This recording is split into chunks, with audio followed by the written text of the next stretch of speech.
Hello, hello, our lovelies. I hope you're having a wonderful day.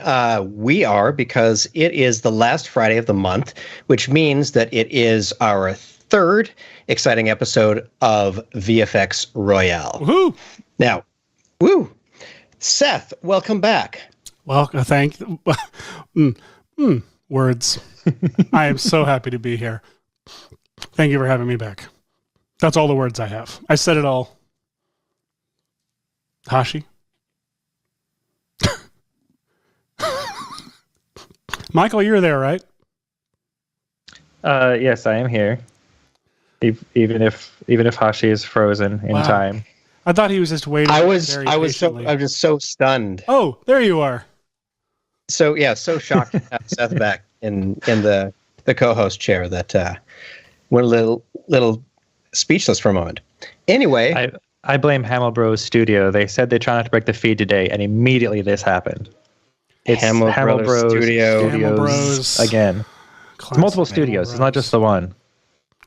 Classic. It's almost safer to have multiple studios than one, because if something happens to the first studio, you know, always rough. But welcome back, Seth. It is great to have all three of us here, and especially on this week because it's a fun week where we all get to jump in and have some fun.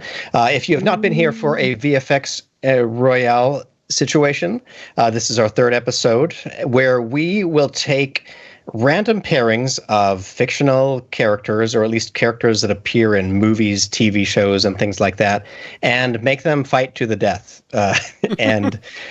And you all do not mess around with your suggestions. You suggest the most kind and fluffy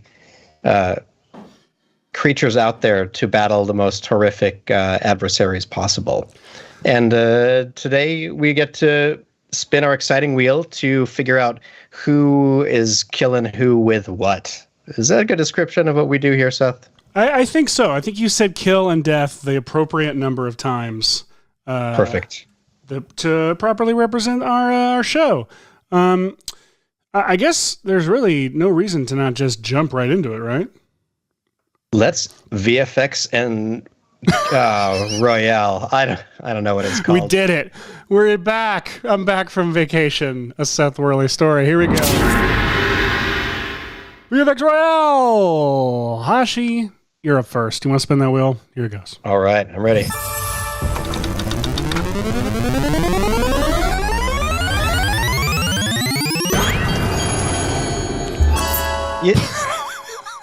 He doesn't want to fight anybody.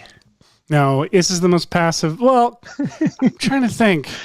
Have you ever seen a Tom Hanks fight scene before? He gets into like verbal sparring every now and then. Forrest Gump, he has a gun.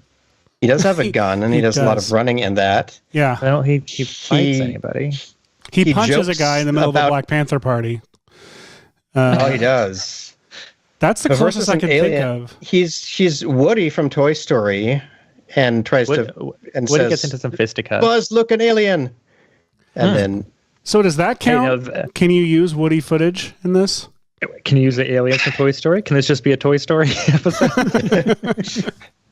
Ooh, I like that. Like it could secretly be the claw aliens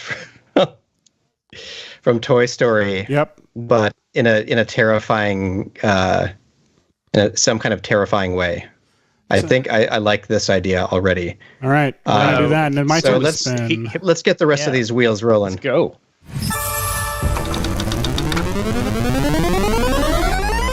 Yes! Yes! Oh my God! He could have. Oh, Verstalica. Could have given me anybody. This shaggy dog is like Seth's thing. You could have given me anybody on the right side, and I would have been happy. Anybody. I've been wanting to use this shaggy dog these clips for months now. This is the best day of my life. Let's jump into Michael's. Ready?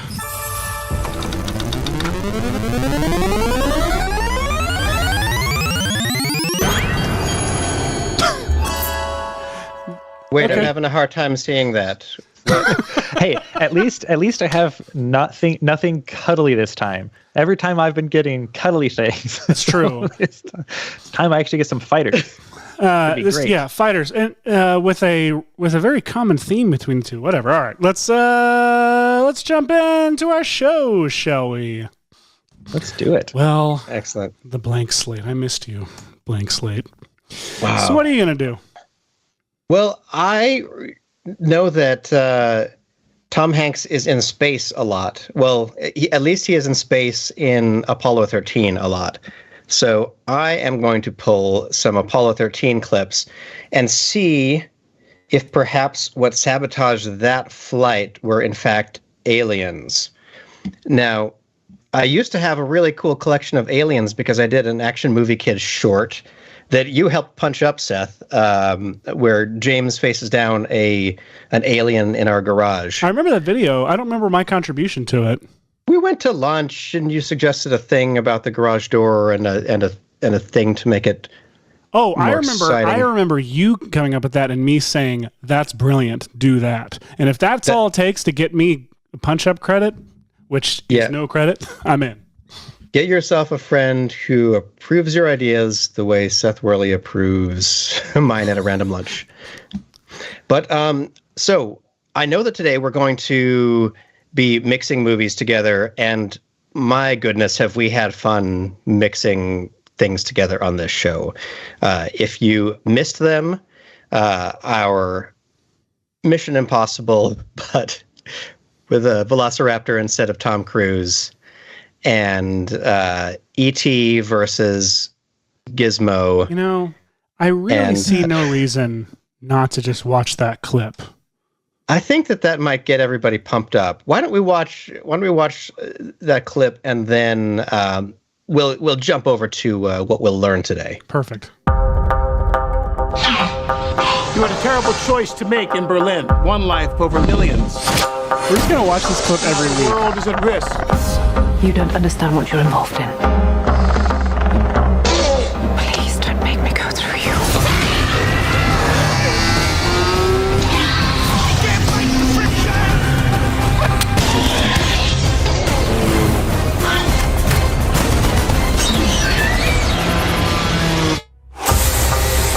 That's how you do it. Oh, God. We peaked. We'll never do any better than that. We won't. Though I like these clips you're pulling up of the Predator here. Ooh, Michael, do you have clips of the Predator? I'm yep. You sound so ashamed of your clips of the Predator. Well, I'm just trying to find some good ones. Just basically every week, really only the one show and a half ruins our search histories for. I know YouTube's like, oh, you want to watch stuff about predators? I'm like, no. Oh, VFX and Chill is like a private mode. The show, like this is just essentially Seth, Hashi, and Michael go into private browsing mode for 2 hours. There's a private browsing mode? Yeah, isn't that what it's called? I'm trying to. There is a private browsing mode. They say it's so that you can shop for gifts for your significant other without them finding out. That's definitely what it's for. Who wants that? That's definitely what everyone uses that mode for. Definitely. This shot from the new Predator movie is kind of cool. That is kind of cool. I will say it doesn't look like his hands are actually touching those doors, but anyway. Everything looks weird when you go frame by frame. It's fine. What's interesting, Michael, is that you're trying to find good Predator clips, and everyone knows there's really only 1.5 good Predator sources. I know. For Predator clips. I know. And you're picking everyone knows that. Let's see. Oh, I'm trying to look up over here if. Oh, let's see. Am I supposed to see? if I should invest? Well, $6. I think that's. Is it $6? Let me double check because it is. I mean, obviously, this is based on a. There's some source material for this. Let me see what the model information is. It is an editorial license, so I'm going to forego. Does this count as editorial? Gosh, that's a good question. It's well, we do learn stuff on this show. It's an educational show, and by the way, not for nothing, Sketchfab is having their spring sale for another 2 days. 12 hours and 46 minutes. And so if you want some fab we're sketches, going to jump in, get your fabulous sketches here. Anyway, Seth, what are we going to learn today? Oh, yeah. We have a little segment. Oh, look, you put some things in. I did. I put some things in. So today, one of the big things that I messed up the week that we did Gremlins versus E.T. was that I didn't really edit my footage beforehand, so it took me a really long time to figure out what shots I was getting to. So I want to prioritize editing or sound editing as a way to figure out if there's a narrative driving this fight sequence. Because obviously a fight is much better if you know why the two want to kill each other. I do think that I'm going to do some dialogue swap using AI, because I just remembered that the GOAT, Bill Paxton, is in both Aliens and Apollo 13. And so I think that the dialogue from Aliens needs to end up in Apollo 13 for Bill Paxton's character. Tom Hanks can just be Tom Hanks, as it were. And one of the ways that I like to go about that is using an AI that tries to swap out dialogue by creating artificial lip sync. You've seen us use it on the show before for some very creepy purpose before. I don't remember. I think it was making Tobey Maguire talk or something. You used it also for Tom Holland talking. Oh, yes. In our promo.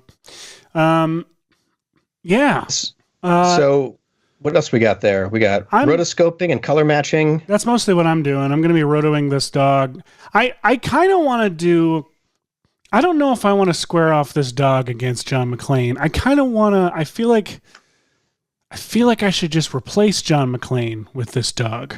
In fact, I'm gonna commit to that right now, that John McClane is going to become this dog, and this dog is going to save Nakatomi Plaza through a variety of random disjointed clips. So we're replacing another Hollywood star with an animal, with wildlife. Wait, I don't know if I've written John McClane out. Oh, McClane. It's weird at first, but it's capital M, lowercase c, capital L, A-N-E. It's capital L, not McClane. It feels. Whoa, crap! It might be capital C. Now I'm looking at it. Stu, you're out there. We're gonna do all of it. So Stu Masherowitz confirm for us real quick, which if it's capital C or capital L, he'll know. Excellent. So we're also going to learn what Seth doesn't want you to know about his time off. Seth. Well, it's a you'll capital never C, find by out. the way. It's MC, capital C, L-A-N-E. What? I can't believe I got that wrong. I know. It's McClane, not McLean. Come on, Seth. Is that like Shirley? Just like that. Yeah, that's how it's spelled. Okay. Perfect. We're going to do some motion tracking, likely, just like we did for the Raptors. We're going to do all of that in After Effects. I think if there's time, I will get to some digi-double kind of situation stuff. And also, this is on here almost for no reason other than I played around with it this week and lost my entire work week to Midjourney's AI image generation tool. And if you don't know what that is, stay tuned because it will come up and it will blow your mind. Well, I'll tell you what, real quick. Let's set it up real quick. Am I allowed to I can't remember the agreement. Am I allowed to show the Discord on the show? I think that you could pop out your comments, but I think the feed would be questionable because we're kind of... I'll keep the feed out. So what I'll do is let's have the audience give us something that you want this AI to generate an image of. Just anything. I'm gonna wait for it right now because I want a short sentence or some sort. First of all, I already see in the chat Mr. Rogers meets Alien. All right, done. Mr. Rogers. Let's see. / imagine Mr. Rogers meets an alien. That right? That a good wording? That sounds like a great one. I'm excited to see. Enter. I'm going to let that process. All right. So this is a GAN that basically generates images after sampling from a million different things. GAN is what is that, Michael? A generative adversarial network? Yes. Come on, Michael. Thank you. Sorry, I'm still I'm in working mode. You're rotoing all the dreads I'm imagining, which is in the dark. Michael, we've just learned often will work on freelance projects during this show. That does not occur very often. And also comment in the chat as himself and as Red Giant and as God knows who else. And we don't actually have Michael, viewers. Really? It's all Michael. All of you are Michael in the chat. Oh, wow. I got some good options here for Mr. Rogers Meets an Alien, and I'm about to share them here. This is exciting. Oh, wrong one. Click. Save image. And we're going to go over to my screen. Here are the 4 images. These are kind of low res, but here are the 4 images that it generated. We have of Mr. Rogers Meets an Alien. This one's pretty great. Top left's pretty great. So the way this Midjourney works is it generates these out of nothing, out of your sentence. And now, if you want, you can say, I like that number one, and you can have Midjourney iterate on that and up-res it a little bit more. And then from there, you can have it make variations on any direction that you like it going. And you can feed the network either keywords like we did here, or you can also feed it a source image to refer to while making something like this, which is phenomenal. And Hashi, that's just amazing. It's really quite something. Let me see if I can pull this up real quick on my screen over here. I'm typing the Shaggy Dog versus John McClane. Oh, good point. Whoops. I think I tried to import a bunch of things that had numbers on them, so I thought it was a PNG sequence, but it's not. So, spoiler alert, we are preparing for our Animation Part 2 episode, which is airing on April 8th. And I wanted some backgrounds to be able to use, inspired by the very popular show Cuphead. But I didn't want to just rip off some of the amazing background paintings and work that they have done. But I have no problem letting an AI look at my text prompts and try to come up with stylistically in the world of Cuphead paintings. And look at this. These are stunning, Hashi. They are stunning. Look at this. I love that you're saying it to Hashi as if Hashi did this. So as if Hashi put any effort into this whatsoever. He typed words. I typed words. You type words so well, Hashi. But seriously, every single one of these things looks like something I've seen at a coffee shop for sale in Nashville. And have not bought. Art on the wall. Yeah. And then took a photo of and then sold it on ArtStation. Look at this wildness generated from nothing, other than I wanted a whimsical cartoon background painting to use for that week. And it's favorite generative AI I've ever seen. It's very, very good at nailing the style of things. These came out. Oh wow! Pretty great. This Holy one, cow! It got a sky. Oh my gosh! Yeah, I'm a big fan of this bottom left one. I'm gonna get this at higher res. Oh my goodness! All right, so I better get started on what I'm doing over here. I got a roto dog. Excellent. Well, I'm going to jump into Premiere. Oh, real quick, can I actually show the clips I'm going to be pulling from in case people aren't familiar with the Shaggy Dog clips? Let me see if I can get some audio from these two.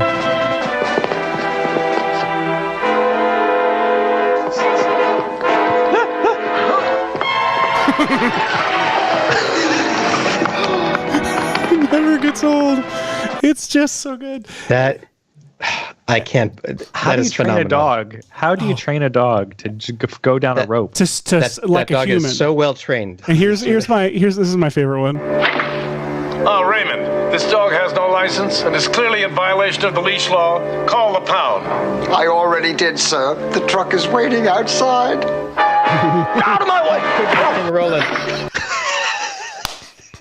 It's so the dog is so guileless and so emotionless, and it makes the punch feel even more vindictive and psychotic because it's just.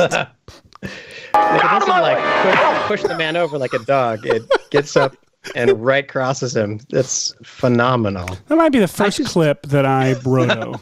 Is this one? I haven't seen this movie at all. So out of context, this guy seems awfully gleeful to have called animal pest whatever control in the first place. So I think that yeah, and he has a punchable face anyway. So I think this is justified violence. That was definitely in the character breakdown. Was like punchable face. Face. Looking for a very punchable face. And the guy was like, his guy's agent was like, have I got the guy for you? His agent just punches him constantly.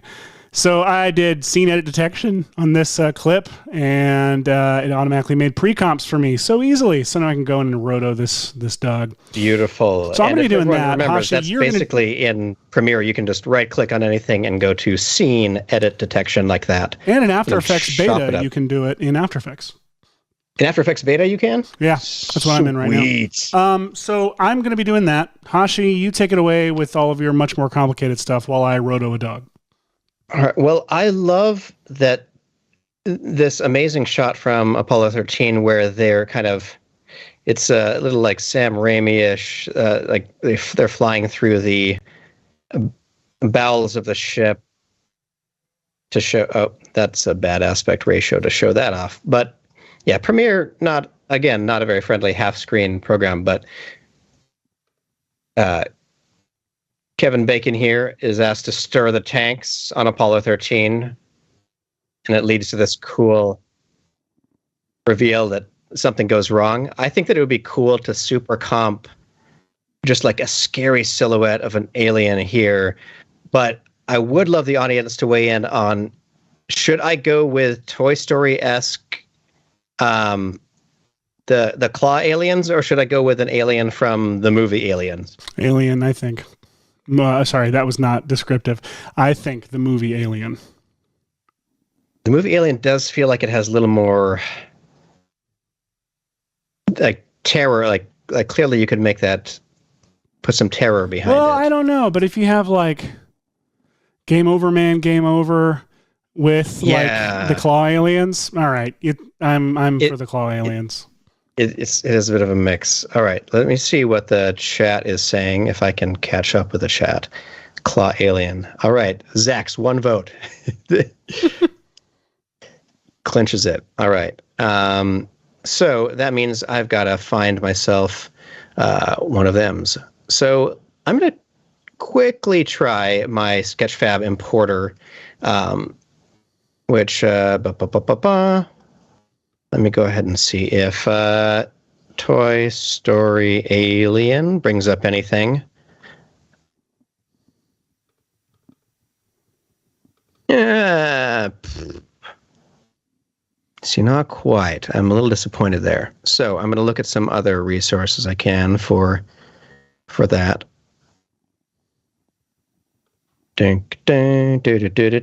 So while I search for that at a few different places, Seth, how are you going about rotoing this guy? Are you using the Refine Edge tool to get all that shaggy hair? I'm definitely going to. Sorry, I got distracted doing something in OBS for later. But I am, yes, I'm gonna need to definitely Refine Edge. I like that. If this dog is female, I could say I'm gonna go ahead and Refine Edge this bee, but we're a family show. We're a family show. I also downloaded. I think we're aspirationally a family show. Yeah. I have all of the clips from Alien, but all of Bill Paxton's lines from Alien in a supercut, which I love that people just make things like that. Please play that. I would like to watch a little bit of it. Oh my gosh, I don't know how family safe that's true. Will turn out to be. So aspirationally, I'll preview some. Let's stick to it. I'll get them back into here. My roto is doing that thing again where like it does not. What is the deal here? Is this like my cache or memory thing? What is it not doing? Yeah, well, like I'll draw and then it'll be like, okay, I'll be with you in just a minute, and then it's like a full minute, and then Suddenly the strokes are drawn and it does things. Or if I swipe away to another screen and away from After Effects and come back, it's like, okay, I'm sorry, come back. I'll do it now. I am not entirely sure what causes that. I every now and then have a backed up rotobrush experience, or I'll try to do too long of a clip. But this is so brief. I'm amazed that it's not just zooming in nicely. Did you guys? I think you just hit a hotkey by accident, Hashi, that shared something in the Skype. No, I ain't touching my keyboard right now. Oh, was that you, Michael? That was me. I accidentally had Skype in focus when I hit Control S to save my After Effects project. And it shared all of your finances with us? No, I think it just screenshotted. I actually don't know what it shared, but I don't have any finances up, so I think we're good. I have no finances. I don't. I got kids, so. Amen. And I just went on vacation, so I literally have no finances left. Which, by the way, I don't think in my adult life I've never gone a week without even just a little bit of stress, and this was the first time. It was like, I don't know what I did to deserve it. It was incredible. Like, I didn't feel stress once, and my kids are at the age now where they're like, just chill, cool people to hang out with. I love that. Because your kids have always. Vacation is supposed to be about, but it can be a chore. It can be. However, I've hung out with your kids, and they were born chill, cool kids to hang out with. I love those kids. They are pretty awesome, and yeah, for being willing to go on a 6-month-ish road trip without an actual house could test anybody. And these two kids are amazing. The real way to test them is take them on a 6-month road trip without a car and see how they fare then. That'd be the test. All right, kids, come on. We're doing this. Road trip Royale. Everything's Royale that's difficult. Yes. That's how the French language works. Because of the metric system. Oh, this dog's arm. This rotobrush is like, I love when it just refuses to recognize something that you consistently keep telling it. Like, no, I want this whole arm. They're like, okay, forearm? Like, no, full arm. Okay, hand? No. It's like Batman's ears all over again. Oh my gosh. Well, yeah, Batman's ears, anything pointy, do not like to be rotoed well. This clip, the dog coming from below is even funnier to me. That is the power of editing right there. Just carrying that motion through. Let's see. All right. I cannot believe I am struggling to find a model of the Toy Story alien that does not have a restriction on it. Oh. So if you can't, I mean, it is copyrighted. Decides to find, I mean, it is. So if one of y'all wants to build one in the background, you're just waiting for a Noseman to build you an alien and send it to you, aren't you? Yeah, Noseman, are you watching? Build us one of those aliens. Noseman, can you hear me? Yes. He doesn't sing it back. He just. We need like Noseman to pop up on the show. I need a little like a button to push, and he like comes on the show and hands you exactly what you need, because that's essentially what happens behind the scenes. All right. Well, I'm going to jump forward to something that'll be a little bit easier to do. There's a moment here where I realize that my audio isn't porting through to y'all, so it's a little bit odd. But or the sound from Premiere here. Well, here, I'll do it. Just play it, and we'll see if we can match it up. Let's see. I just don't know if it's being sent anywhere. I mean, it's anywhere. James is in another room just getting audio from Apollo 13. Doesn't know where it's coming from. All right, Michael, I'll be Tom Hanks. You be everyone else. Ready? Here we go. I was not ready. Neither were they. They weren't ready either, but that's what being an astronaut is like. You never are. Exactly. Tom Hanks, but we're in space. Give me some. Do a thing and push a button. We need to. I'm pushing all of the buttons. So there's this moment where Bill Paxton, he's not saying anything. He's just floating through a tunnel like that. But this is a scene from Twister. I really like this. Gosh, I've got to figure out how to port my audio through. Let's see. What could I do that through? Is this where he talks about eating the ass of a dead rhinoceros? That's the only line I remember from Apollo 13. I'm using "We're on an express elevator to hell" as a. That's great. So express elevator to hell. I mean, I can do it for you. I can just record it. The extreme. So, there we go. I'll send you a link, Setherson, the starship that you can bring up over there. Hashi, Joey Deutsch from the chat is challenging you to model a Toy Story alien in 10 minutes. I'm sorry, I don't do modeling anymore. That's why he's got the beard grown out.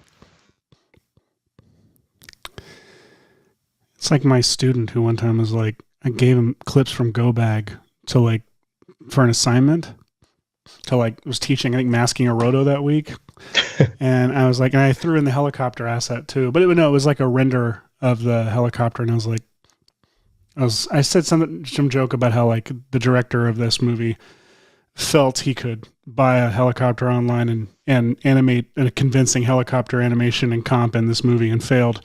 And the guy goes, the student who was a really cool guy I liked, but he was like, I didn't like him for this in this moment. He's like, more points deducted for not modeling the helicopter yourself. And I was like, this is an intro to VFX class. Why are you like shaming me for not modeling a helicopter? And he's like, I could do it in Blender in like 2 hours. I was like, you get out, you fail immediately. We had a discussion in an online community recently about how much you have to do of your own work for you to be proud of your work, kind of thing. Like someone's like, well, you can't really say this is my work if you didn't model it. I'm like, well, can you say it's your work if you didn't write the 3D software? Because how far back do you need to go? Mm-hmm. And by the way, have you watched our show? Yeah. Like I don't have time on a client project to model the whole car. So what I might buy a model, I might buy some materials, might throw it all together. I have the artistic vision, but like Michelangelo didn't make the chisel. Yeah. Hey, like, Bill, he bought a chisel. Bill, what do you think about this whole like thought process of the younger generation of visual effects? On express elevator to hell. Going down. I totally agree. Excellent. So I feel like that action works pretty well with that. And is that line 80 yard? It looked like it was. So I tried to remove. There was like a military like in the background there, and so I've cleaned that up in Audition by selecting one clean drum hit, the boom, and using the noise reduction. Oh, I actually that's impressive because I actually didn't notice that. I was making a joke that his mouth wasn't moving. It was a dumb joke, but you actually. Oh, is it ADR? It's actually not bad. On express elevator to hell. No, that works great, dude. Smart. So I'm going to take that little bit there, and let me pull up this site, whatever it's called. Where are you? All right. So this is a Google collab, which I've kind of showed on the show before. It's called the Wave to Lip Demo Collab. And basically, you jump onto this, you search for that, and you'll find it. And then you can open up this little folder here, and it'll connect you to this runtime, which I'm doing right now. And I'm going to take the audio from that. We're going to call it the elevator. Just drag it here, and it reminds me that that'll get deleted when I close this website. So this is the video file I just sent to Seth, and I married the video and audio in one file. And so you could also do this with a separate WAV file or whatever you want. So I could go to here and I can say, instead of dangerous time, which is its default, I'll type elevator, making sure to have the syntax and capitalization exactly the same as you have it here. And then I'll say dub it. It'll give you a warning that it's selling all your information to someone probably. And You'll press play, and then down here appears a little button that says, choose the video file you want to apply this audio to. And it's the same one, and because I've already started playing, I can't edit the code at this point. So I'm just going to re-upload said file again and allow that to think in the background. So the upload has a little counter like that.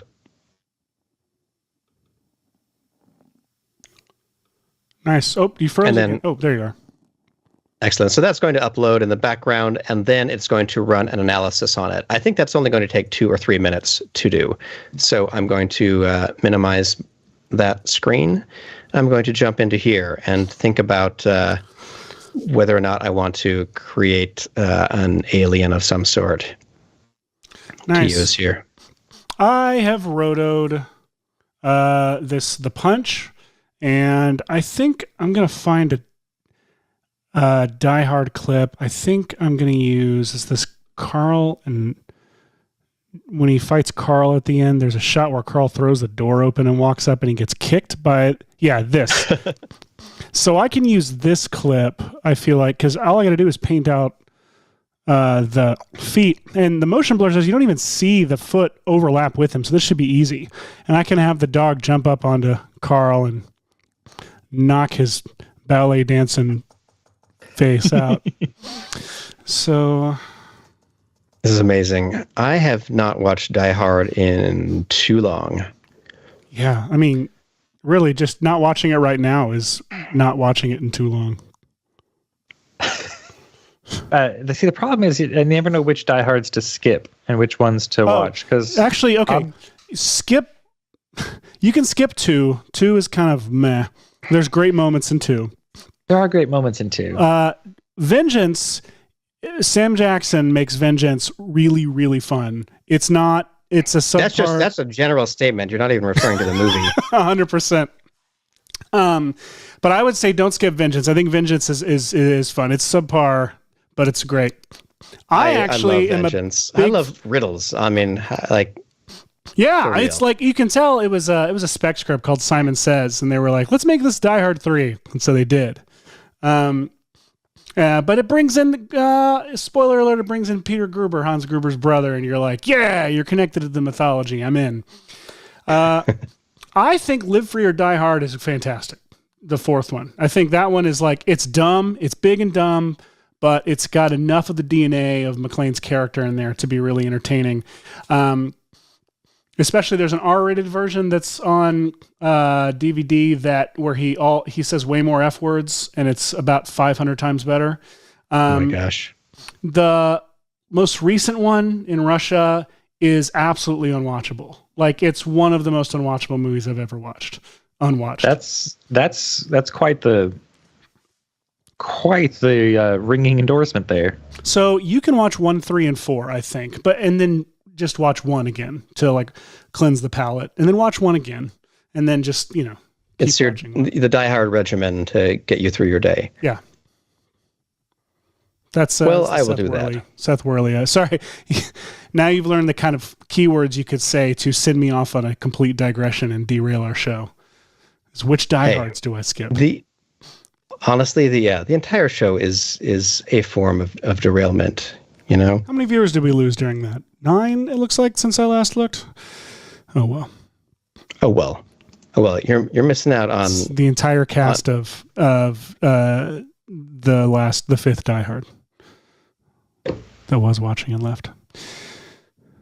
My goodness. All right. Let's try to Michael, you're past. Oh, never mind. You're not on the screen right now.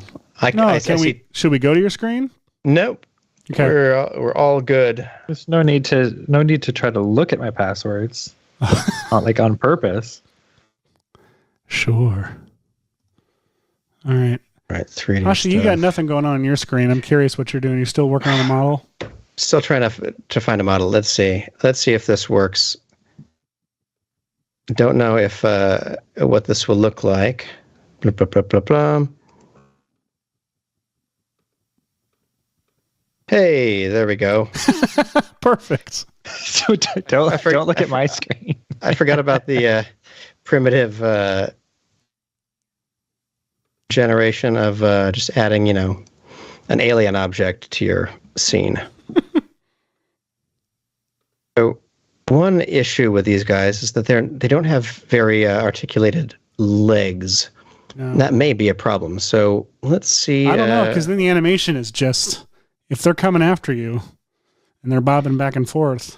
Maybe they just have like a slimy trail and just slide along the ground. All right. Let's see. Let's load in. I am curious how you would create a slimy trail. I've got a bunch of slime assets, but they're like dripping and stuff. I don't have like puddles. Would you create it with like CC glass or something? I would probably just use stock, and I would 3D track a scene, and I would align stock elements from either Film Riot Slime Pack or production crates like blood trails or Action VFX blood splatter, and just tint them to work. Blood trails. Action VFX has a bunch of free blood assets out there for you if you don't have the cash to spend on things. And I do want to reiterate, the slime pack that Triune, that Film Riot put out, is really, really great and gross in all the best ways. It is gross. I forgot that I had this in Mixamo. That's what I was logging in on. Can I go to your screen? My password. Oh, you can super go to my screen. Okay. I was logging into Mixamo and I forgot I had this. Oh my god. Oh, that's the best discovery ever. Yeah. It's great when you're doing something stupid and then you forget about it and then it's still loaded in Mixamo and you're like, oh yeah, that thing. Oh yeah. That's where I live. I was on a Skype. Hashi and I were on a Skype the other day where we just it was one of those where we just wanted to feel like we were working in the same room as somebody else, and so we didn't even talk. We were just, and Hashi just every now and then would just start laughing to himself or kind of giggling, and anytime I asked him what was going on, he was like, "I'm just taking stock in what I'm doing right now," because he would have been. I think that was the day we were 3D model. We were 3D scanning my face or our faces, and oh yes, we were testing out. I'm forgetting what it's called now. The multiverse. You never remembered what it was called. The the multitude of monuments. Anyway, I'm losing way too much time on this freaking alien man. Michael, what are you doing over there? Sorry, I was just I just needed a walking animation, and I've done what usually happens when I get on Mixamo and get distracted putting dance moves on things. Where's that zombie character? Here's a zombie. Here we go. Let me see if I can pull up. I have a calendar I wanna print of just me in various Mixamo poses. Let me see if I have that saved in here somewhere. I think it's important.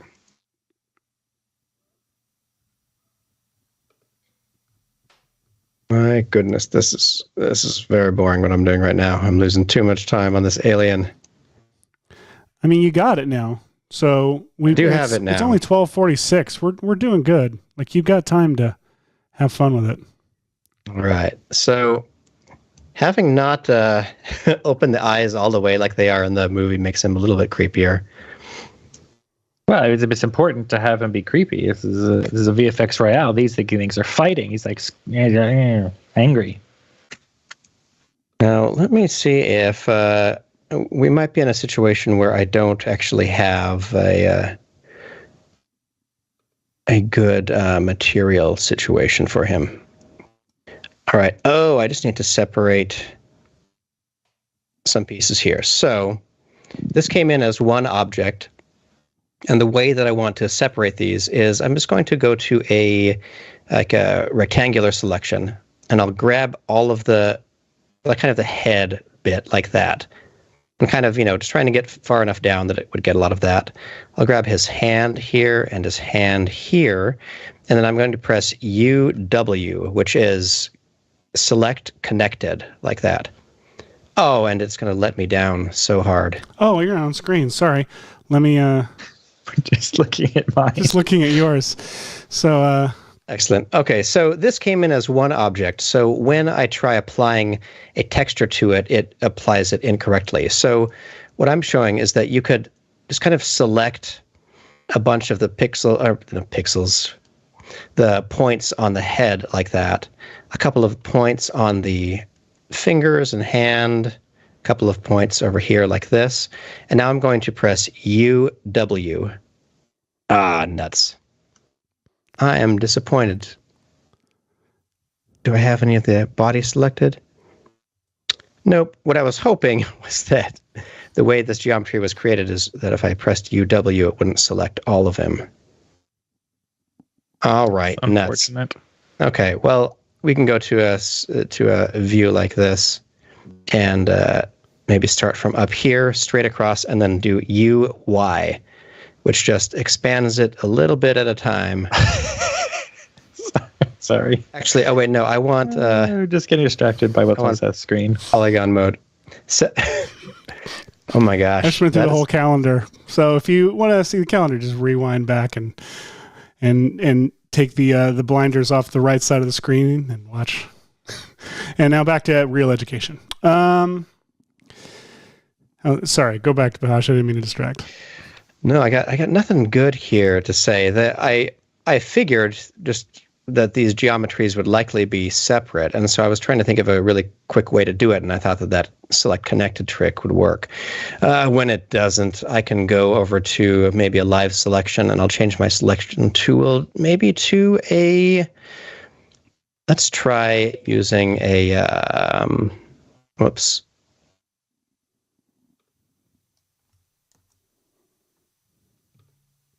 Wait, what should I try here?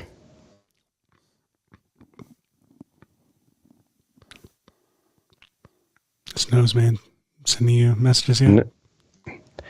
Oh my gosh! Scream at a screen. I'm sure. The whole training team. Deselect. Oh, all right. So I want a selection tool that is like a ring selection or something. For the rest of our Max on Training team, this show is basically called VFX and Yell at Seth and Hashi into the void. VFX and Scream into the void. Oh, I erased my feet. I've got just invisible punch. All right. Okay. So this has been baked in something all weird, because usually if this was clean, I'd be able to grab some bits. So we're going to do this the stupid way, which is just going, let me grab some bits. Grab some bits. This is the way I converted a whole STL of Johnny 5 into separate bits of geometry. Oh, man. Not realizing that I could have used select connected. I remember that rig in After Effects. You showed it to me. It was broke 8 computers. I did not know how to reduce the polygon count on an STL file, meaning a 3D printing file, which had literally the threads for the screws on it, level of detail. And so I was like, well, might as well be in there, and I'll just I'll do this. I'll, like a sucker, go and paint all of my polygons and separate them out so I can rig this number 5 to work in Element.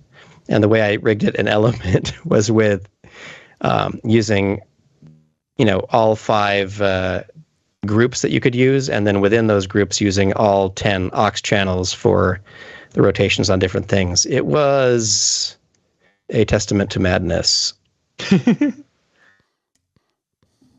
All right, so I've got the dog punching Carl in the face. So now, so it's not a total loss. I'm just gonna super comp it and be done. Oh, nice! It's working. You just gotta color match it, light wrap it. I think this is gonna be a solid one. I'm loving your matchup, Seth. This is gonna be great. I tend to get the best ones. It's almost as if we have some control over them in some way. You're the one hitting the wheel button. I am. Yeah. Oh, hi, Blake Rizzo. Someone has to render them. Blake Rizzo! Come on down. Chat, you're being very quiet this episode. Do you not have Where the hell are you people? Get out of your chatless holes and come right in our chat. Tell us things. That dog punch looks great. It is. It's delicious. Thank you, Jesse Rogers. Dog punch. All right. Okay. You can't just say all right and then nothing. Yeah, this is rare. I was like, Hash. all right, more polygon deselection. Normally, Hash, you are like spewing information here, and I am like, I'm like looking for ways to hop in and say, I ruined my dog. so mad at the internet for not having my back on this model. It's because they won't talk. How was there not a morally dubious person who was like, no, there's no restriction on this. Take this. Do whatever you want with it. Yeah, that's basically the description of our audience. So why in that? Come on. You're telling me that none of you had this alien on a hard drive somewhere? All right. I've selected his two hands. Michael, I'm impressed. Their two hands. After I said chatless holes, I'm impressed with what YouTube was able to do in our chat and hold things back. Let's see. Frigby Chillweather is in the house. Oh back. My goodness. Hello, Frigby Chillweather, our favorite name. All right. So I'm right-clicking and Michael, how's your splitting screen? off I gotta these go off screen real quick. geometries. Is your screen okay, Michael? I gotta hide some things when I pull up Super. Yes, my screen is fine. I'm Cool. just trying to get some hats in the scene here. Oh wait, what am I talking about? I'm fine. Sorry, I don't know I'm what in the you're beta, talking and about. it actually isn't going to show off anything. So I'm back. Okay. Welcome back. I was worried I was going to show off some things by accident. Well, I mean, it's important not to show things off. Yeah, especially when you have our jobs. All right. Yeah, So it's not like we're supposed to. It's our entire job description. So I am bringing in these two materials now, and I'm going to apply this one to the body finally, and this one to the head and hands. And please, for the love of God, yes. Okay. I missed a polygon. That's so sad. Okay, so does that mean that the body is missing that one too? Let me turn off the head. Yep, missing that one. Now, if I fill that polygon hole, it'll mess up the UVs, but gotta do it, right? Look at this. I literally all it took was a color correction. So I put color correction on. In fact, I'm going to do it again real quick for those at home. Push the plus button, go to color correction. Once it comes up, because when I'm broadcasting, my computer tends to get mad at me. Here we go. I'm just going to click match background, and boom, that dog is in Die Hard.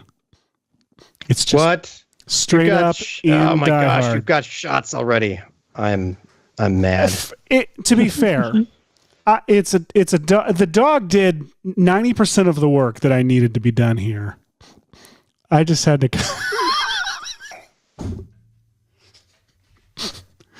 This clip. This is criminal. I love it. So let's see how it looks with audio. I'm gonna let it cache.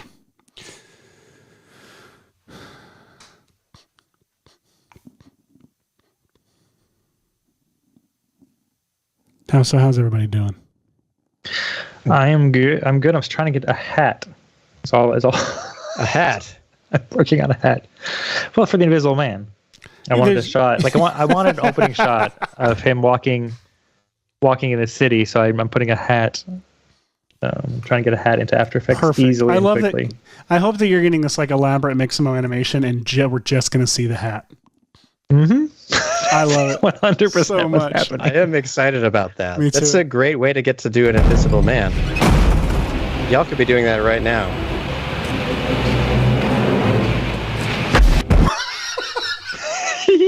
Do it again. Do it again. Do it Okay. again.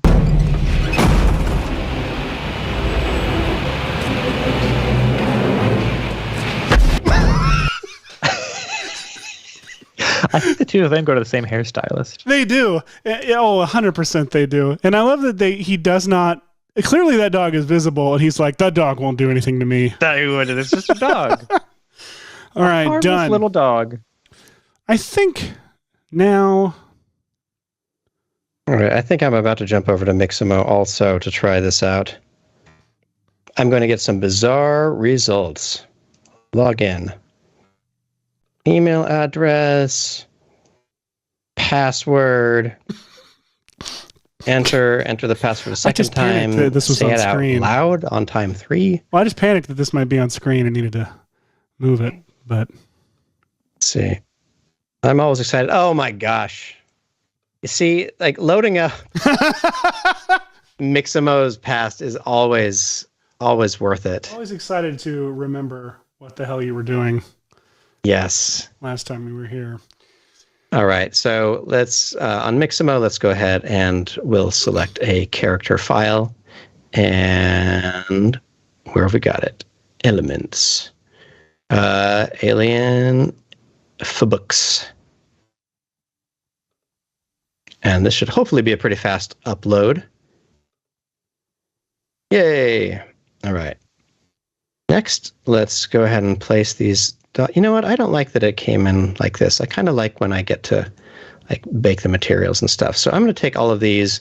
I'm going to, let's see, I'll save this and then I'll increment and save that. And then I'll create a connect object right there.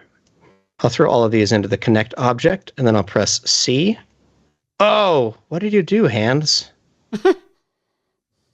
Nope, I don't like that. Okay, I'll put them in the connect object, but on the connect object, I'll uncheck weld probably. Don't weld, just deal, okay? Thank you.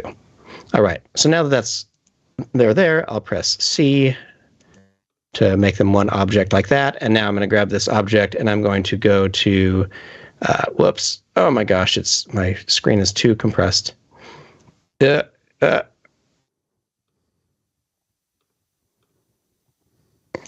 Wait, why can't I?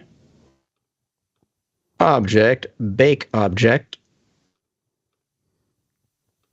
So in a bake object, I'm going to do a single texture on them at this texture. These textures couldn't be that big, right? So let's just do like 2K by 2K. And we'll do a JPEG, so it's just easy to open anywhere. And we'll save them right over here. VFX and Chill, Royale, Elements, 3D stuff. Bake, baby. There he is. All right, now it looks like he's like stitched together out of Silence of the Lambs, but that is just a preview issue with this texture, which I can double click on and then I can go to the viewport options and switch this texture preview size to like 4K, and then it's fine again. And we'll take this body, we'll say export as an FBX, and the materials, we'll have the material output along with this FBX, and I don't need the cameras. I'll just say OK, and then we'll say Alien Mixamo. And now I believe if I go back to Mixamo, I can upload that FBX.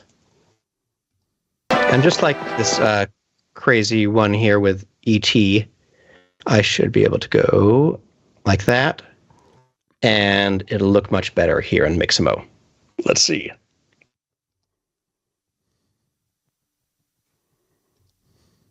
Seth, can you make that clip any larger on screen? Just because I think that people need to appreciate. That is I mean, imagine the training, the hours spent with this dog. Well, and I just noticed like, this is obviously, a backlot facade here, probably on the Disney lot. And I think these kind of facades were meant to be shown the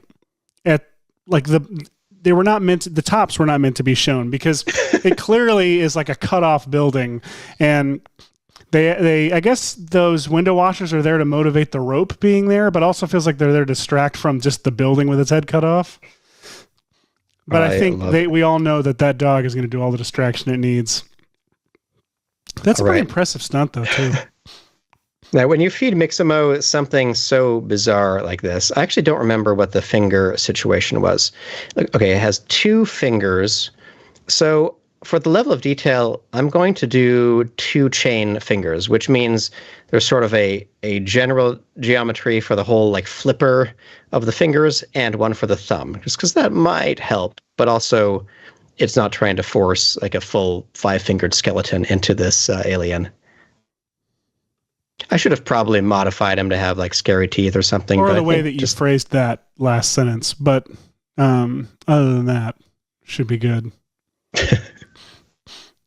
Is there now all I want to do after looking at this clip and Mixamo on the same screen, all I want to do is find a Shaggy Dog model to put into Mixamo. Well, you could grab any, say they had the proportions and actions of a human. You could probably grow some hair on a model and just go with it. All right. Our alien is alive. So look at that. You did it. Did it. All right. So I want some kind of a roar. Just record yourself doing that. Roar. Let's see. Maybe a yell or a cheer. I want kind of like arms up, like I am mischievous.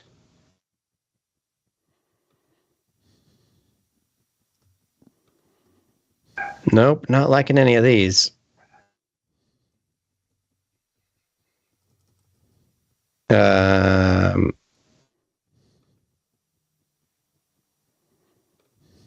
Let's look up monster movements. See what we get.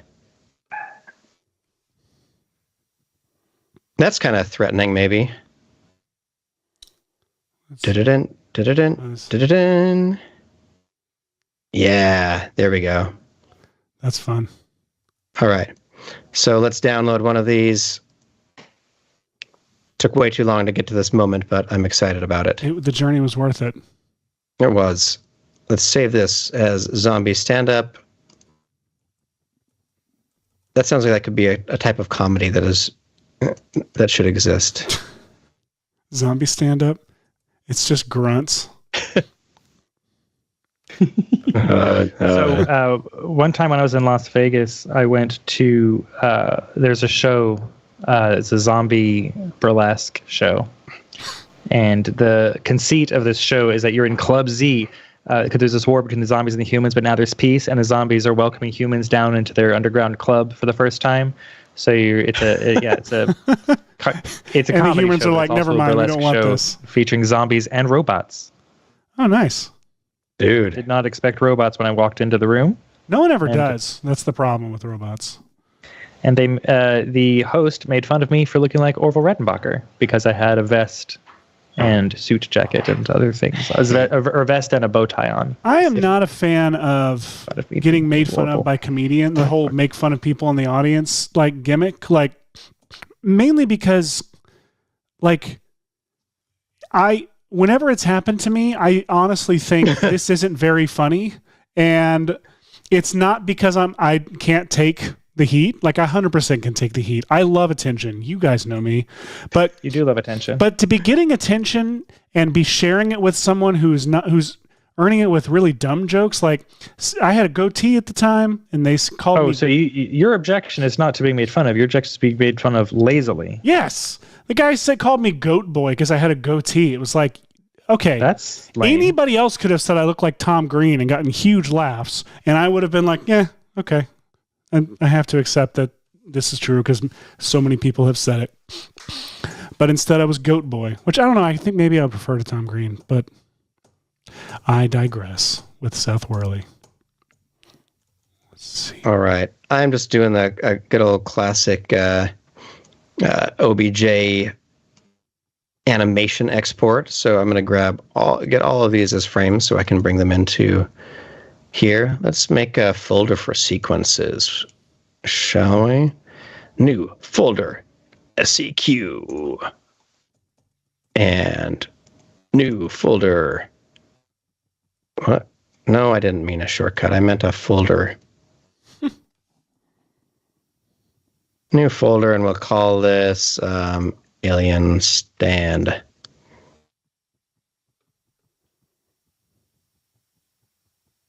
All right. I'll let that start baking in the background, and I can jump into After Effects where I have pre-comped this little bit. I don't know if 3D tracking this would be successful because of all of the crazy motion here. So I'm actually going to do a 2D track and kind of convert it into what I need. Smart.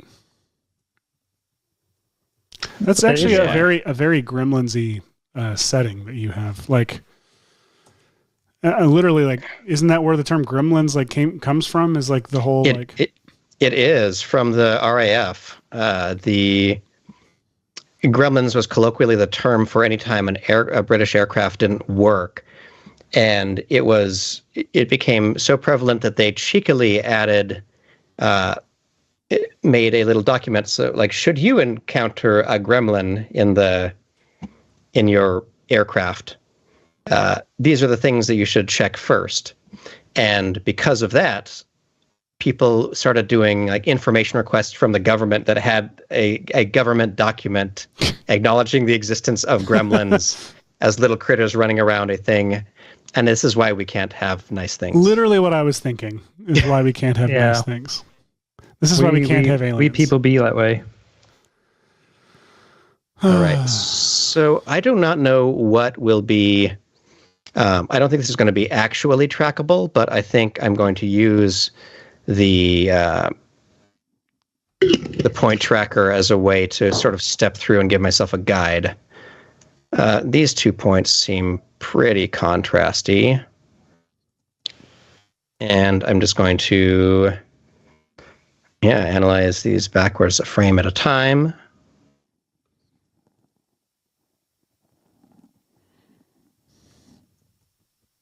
Frigby Chillleather is trying to make jokes about Dog Hard instead of Die Hard. I think they're succeeding. I think we could workshop that. Frigby Chillleather also says zombie stand-ups don't mind dying on stage is a much better joke. Okay, that's a good one. I'm here for that. All right, so reply with your zombie stand-up jokes. Speaking of stand-ups, I've got a shot going on. If you want to come over to me, Seth. Ooh, let's see. What do we got? We got. Oh, nice. Yeah, I'm using an outdated version of Element that isn't MFR'd, so I've got the yellow triangle of shame going on. I do need to update it at some point, but I've got my little guy walking here. Doop-a-doop-a-doo. I'm a big fan. I love it. That is, you shouldn't. I don't know. Good intro shot. Weirdly enough, shady area to walk down like that. So weirdly enough, if you remove the hat, it still requires extensive render times. Correct? Yes. Because I modeled this alleyway. All right. Anyone that just says bad jokes. That would be fair. All right. Yeah, got my shot here. And there's After Effects doing its thing again, where it renders for you in the background. Thank you, After Effects. This is one of my favorite features. The kids walk in, talk to me for a minute, and I look back, and my comp's already rendered. It's lovely. You're welcome, I have Michael. Delighted in that. I'm like, oh, look at you. Look what you've been up to. Look at you, sweet thing. All right. Trying to just do some tracking around the silliness that happens here. There's some sparks and whatnot over here, so I've got to adjust what my tracking point is about halfway through and keep tracking.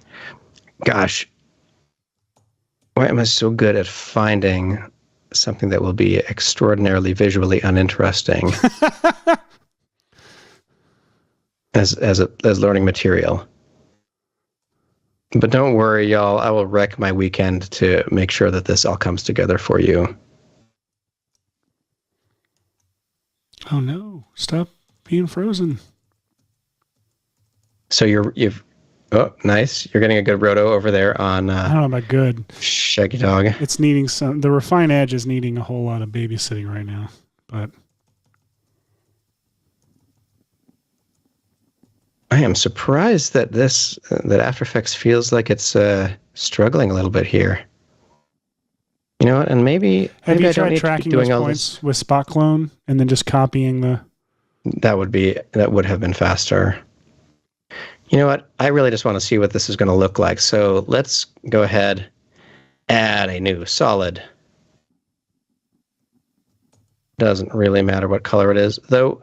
There are some effects I know that that reveal or use the solid color when you're trying to composite with them, like if you feather them and the like. Though I don't remember which effects they are, but I did learn live at AE World when I was trying to demo something. I couldn't realize why it wasn't working, and it was because I was using some goofy purple solid instead of a black solid for something. Oh, did somebody like call you out on it during the? Yes, they were like, "Well, it's because your solid isn't one of these two colors, which means that it'll do this if you use an edge blend effect in it." And I was like, "Dang it, that's why I'm getting that." Wait. Like there are some effect. It was something stupid, and it was like, oh, it's basically like pre-collapsing whatever your layer is over the solid color, even though you're using an effect that generates its own alpha. So if you do a matte choker outward, it's going to reveal like purple into it or something like that. Wow. But I don't remember what it was. But it's recorded live somewhere if you want to look up the AE World conference from like 4 years ago at this point. I'd rather stay and watch our show. Yes, please. Why do we give them suggestions for? For outdated videos to watch. See, this should be good enough for my purposes. It's kind of crummy, but whatever. That's the story of my life. Not really. My life is not kind of crummy. It's wonderful. Your life is wonderful, Seth. Let's see. All right, body surface, where are you? Oh, crap.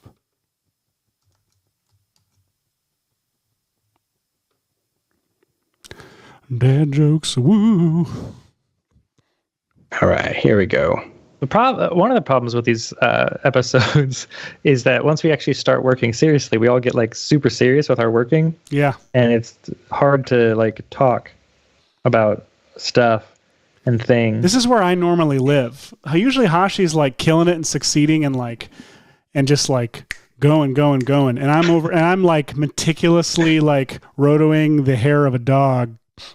And then I'm afraid to chime in because it's like I just did something that I did one step while Hashi did 28,000. Like, can I interrupt and say that I tracked a point and added a null?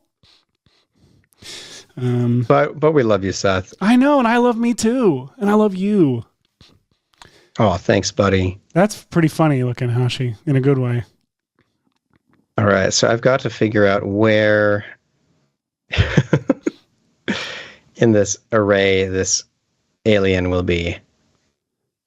And now I've got to offset his animation a little bit, or their animation. Baked animation. Did you correct their pronouns? Thank you, Hashi. It's important. I did. Because I don't know.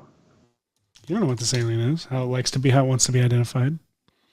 I remember as a kid, my mind got blown when I was learning about bacteria and how some types of bacteria have like dozens of gender types. I was like, what? Though technically the actual Pixar name for these are little green men. Oh. But again, that's the species. So I don't know. And it was 90 the species. It was we 95. call us mankind. It was 95. It was a different time.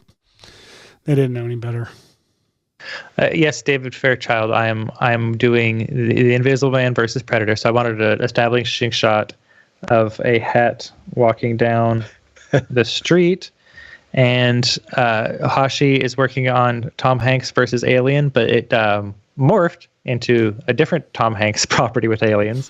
And Seth was given Shaggy Dog versus John McClane, but he's turned that slightly on its head and is just replacing John McClane with the Shaggy Dog because we had so much fun replacing Tom Cruise with Velociraptors a couple episodes ago that we just had to keep going. So there, David Fairchild is what I'm doing, and Mobeen Irshad, that is what all of us are doing. So there, answered 2 questions and 1 answer. Well done.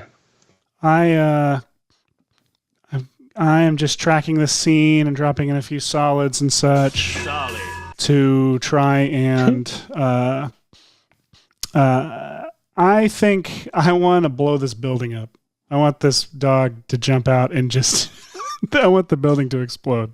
Now, I could take this dog and put him into that scene from Die Hard, but I really just want to I feel like it's inconsistent, but I think it's potentially more rewarding to see this scene get elevated as opposed to elevate Die Hard any further than it already is.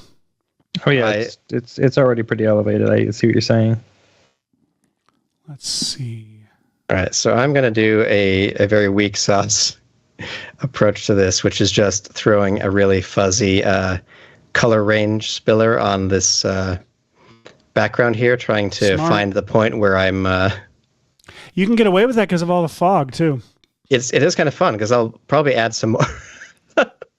It's going to go through this hole. That's feeling great. See, I need to stop right here. I should do nothing else on this shot. It's perfect. Okay. All right. I can do a little bit of hand masking on this tank right here. Let's go ahead and draw a circle right there, feather it out, and just add a few little keyframes right here, just so the alien comes up between. Yeah. Oh, I love when something like this works out. Okay, and it should be there. And then it reveals him. Boom, boom, boom, boom. Oh. Solid. Wow. Because I'm keying the gray, I'm automatically getting like the strobe effect whenever the steam gets too light. It's nice. Curing him off. And then I'm going to... Actually, it's working. I love it. Okay, so let's combine these 2 foreground layers. Let's pre-compose those, and we'll call this the FG, and then we'll call that the E3D alien. And let's try to make this alien fit into this scene a little bit better. Some of it should be through lighting, and some of it should be through... let's go to the render settings and element and add some fog. And I'll enable the fog, and we'll grab this color back here somewhere. And the fog should start pretty close to camera, but it shouldn't go that far back before it totally envelops this character. Can I just say how impressed I am with Rotobrush 2.0? If I'm working right now on getting, I don't know if Seth wants to cut over to me, but I'm trying to get this guy out of the shot, and it's like dark, and his pants are the same color as the Predator, and yet the Rotobrush is like surprisingly sticking with it. It knows the difference between a Predator and a man. Apparently so. Good job, Rotobrush AI. It's actually the marketing language they're using in all of their... Rotobrush does great on human shapes. That's what it's mostly been trained on. But I was impressed by this. Anyway, carry on. Back to trained Hashi. on human shapes. Trained on human shapes to identify predators. It's always good to train AIs on the shapes of human. Oh, Adobe, what are you doing? You should have trained AIs to recognize human shapes. Let's see. It's going to end badly for everybody. So all I did was I added some fog into the render. I've added this point light way back here just to give him some rim. Just to kind of bring that out. There's not exactly that on these tanks, but there's some kind of light from over here. And I think that if I add maybe a wiggle expression on this, a pretty intense one, like 12 by 200, I might get something kind of creepy. Yes! Oh my gosh. Creepy. I am happy. Let me see. Play again. I did not like changing the prompt to these, but now I do. I love that the flashing at the end makes it even. It just goes stylized at the end. I'm going to zoom him in even more because this last little bit is not even. That's first of all, it's that leftover mask shape, which should go out of frame probably. Maybe over like that by the end. Here. The zoom in, since it's all just a solid wall of fog, I can just fake that by having the position of this alien come closer to make it a kind of more menacing shot. And sorry, go ahead. Oh, no, I was just going to do a little RAM preview. Meanwhile, I wanted to mask out this ledge here, and rather than doing a mask and tracking a mask and everything, I already have a camera track for this scene. So my favorite little workaround is to create a solid that's tracked into the scene and then just turn it off, but keep it selected and draw a mask around the ledge as I want it to be. And then when you turn it back on, the mask is applied to that solid and it creates a matte for you. Beautiful. And it's a nice, solid, it's the shape of the mask. It's not like a roto-brushed, slightly flickery edge or anything. It's just a nice, solid little bit. Absolutely. Solid. Well done. Well done. David Fairchild is loving your Streamlabs work, Seth. Well, thank you. It's a collective affair, endeavor. I like gathering stuff for it. I like Seth to run it, I think. I did have to turn off the show in the car. My wife made me turn off the show when I was watching it on the drive home last week because I was wagering whether I could drive and watch the show and text you how to fix the audio, the echo and all of it, and she was like, "Get off, turn the show off. You're gonna kill us all." I'm looking forward to our next VFX and Grill episode. I think we've got a ton of good stuff that we just did not have. We didn't even have time to look at everything that came in before the show because we had so much come in the night before the show that we just didn't have time to look through all of it. So there's dozens of stuff we haven't even had time to look at yet. Yeah, I was very jealous of you guys. Oh my gosh. Oh yeah. This is already this is ready to go. I don't know what else. Oh my gosh. I'm going to add some more stuff, obviously, but it's pretty satisfying to watch. That is satisfying as heck. All right. I only don't like this one little moment right here with them. I think it's too much. So what should I do? Should I dial down the alien's opacity? Okay. So now I've got these all sort of working together. And what I kind of like is that there's no texture detail in this character. It's just lighting. So it's very 1994 Pixar, but composited in some way to work for this. Yeah, it's 1994 ILM, Wild Wild West style. Oh, beautiful. Effects. Beautiful stuff. So, you know what? We get it. We get this shot. I'm going to move on to the next one. Ha! Perfect. Okay. So now let's see what the next shot of an alien.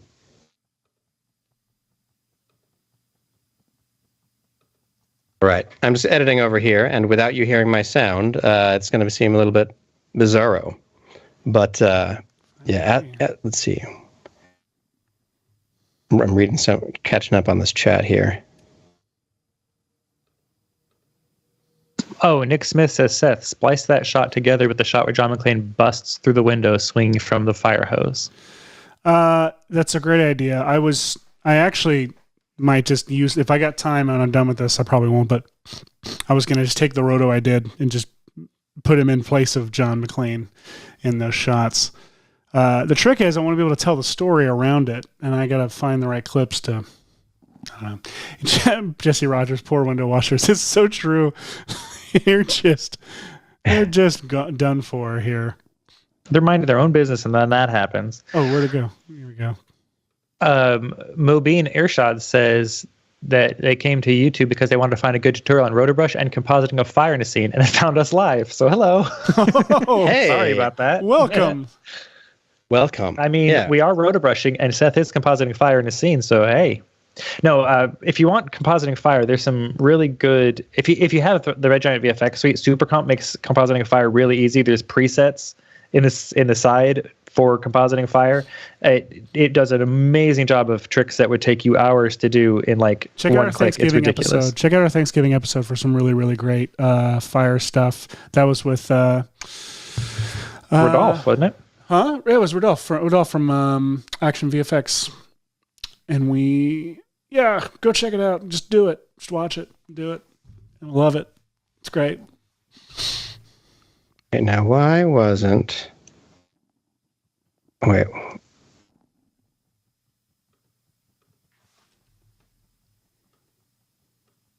Oh, that track is turned off. I was so confused. All right. Seth, let me see if I can figure out how to share some sound. I'm going to go to... Just so everyone knows where I'm headed with this. Where are you headed, Okay, Hashi? I'm switching my output to the stereo mix here, which means that I will hear you both fed back over the thing again, which is what I had issues with last time. So let me see if I can go to open volume mixer, and then I'll mute Skype for a second. And Seth, let me know if you can hear my audio when I do this. All right. I don't hear anything. Did you fart? Did you It do was something? quiet. Did you want me? I don't hear it, but it looks great. It looks great. It sounds awful. Maybe in that it sounds like silence. Yeah, I was like, sound is awful. This is the worst sound I've ever heard in my life. Chris Sparrow says that Seth, you just need the burning end of a rope or a squeegee to hit the ground in a close-up shot. A burning squeegee would be amazing. Well, I got to the end of my Bill Paxton clip video. Don't forget to subscribe, folks. As that little clip at the end of that video reminds you, you can subscribe to this channel too. That way you'll get notifications every time we go live, or every time we post something amazing like that Raptor trailer. We just posted it, and if you weren't subscribed, you didn't know about it. You didn't. Unless you follow us on socials. Actually, we didn't post about that one on social. That was a surprise.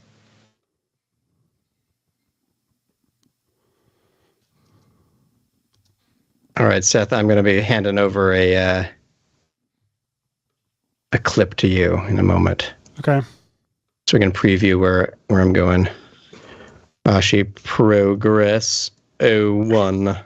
I'm having an amazing amount of success over on my side, by the way. You don't need to come back to me because I don't have anything good to show yet, but this is probably the best Royale work I've done. Oh my God, that's I'm so excited. And Michael I'm talking even better than the Porgs versus Terminator one. This is going to be the most epic thing I've done. It might beat Hashi's Cookie Monster Punch and Godzilla shot. How? Dude. How do you beat that? I've got a lot going on in this scene, so there's so many things happening. You're gonna love it, but don't come yet. I'm still working on it. Okay. But chat, folks here watching live, I hope the edges of your seat are well reinforced because you're gonna be sitting on it for the rest of the show. This is gonna be amazing. All right, Dropbox, upload this thing to Seth or Son.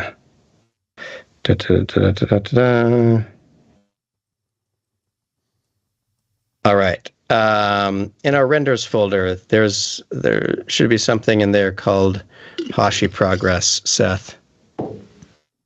Okay. You're doing too well, so I'm using this to cripple you for a moment. Doing too well. Oh, lies. Let's see. All right. Do we have a clip room somewhere? We do have a clip room. Just give me a sec to make sure that it's... Dropbox, woo. Boom. And also, big shout out to the effects in Apollo 13. Holy cow. You said it's in renders. Is it Hashi Progress 01? That's the one. I did it. All right. Here's where I'm going with this, folks. Hold on. We're going to let it cache. Love it. See, the man knows what he's doing. And if you take a look over at my screen, you'll see Hashi's progress, and this is what it looks like.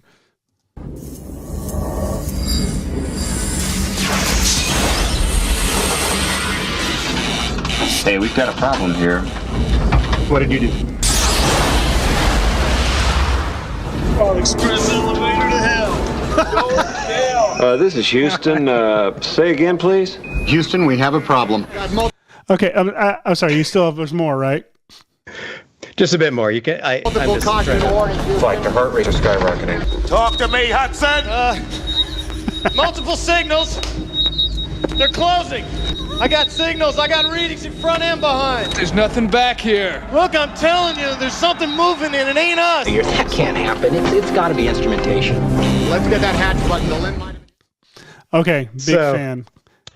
I love that you only need to see the little green man clip. once. That's it. Just one. It's perfect.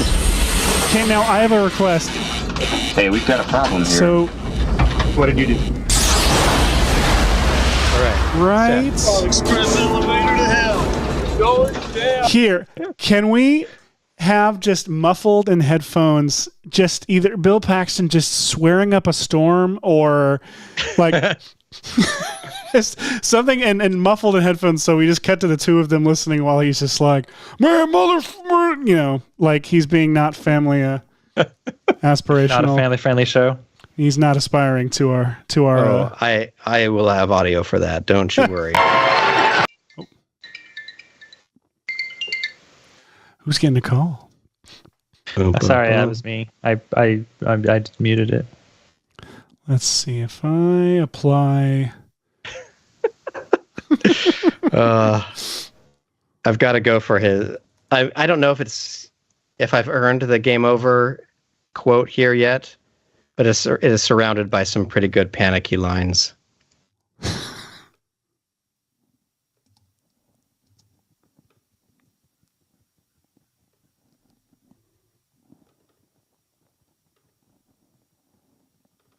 Hashi, I'm excited about where your stuff is going. It's gonna be good. Design nor be inspired. Can you talk about making air simulation and trap code? That'd be awesome. Working on some effects for an animated ad here in Norway for air condition, and the client wanted it animated. Okay. Well, I could talk about this for a while. Air and fluid are the same thing. They behave the same way. So you could use the fluid physics inside of particular to get you some nice cool air blowing into a room kind of look going on.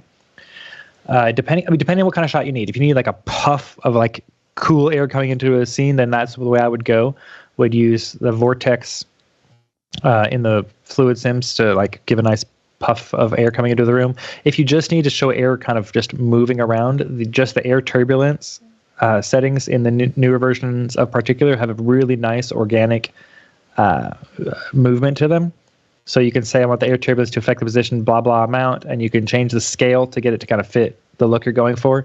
I've been doing a lot of particle work lately in particular, and it's got a lot of different options for you. Again, it depends on the kind of shots you're doing. I don't know of any tutorial offhand that's like here's air effects, but I would look into, depending on the kind of shot you need, using either the fluid physics or the air physics that are inside of particular to get on your way. Nicely done. Thank you. What do you mean content aware fills out of memory After Effects? Hang on. You liar. I love when Michael and After Effects have their own aside. Michael puts himself on mute. After Effects is lying. Content aware Phil has plenty of memory. Oh my gosh, I'm going to do some jokes that are just all editing, and I love this. That's where the best jokes are told. Because people don't laugh at the joke, they laugh at the reaction shot to the joke. It's true.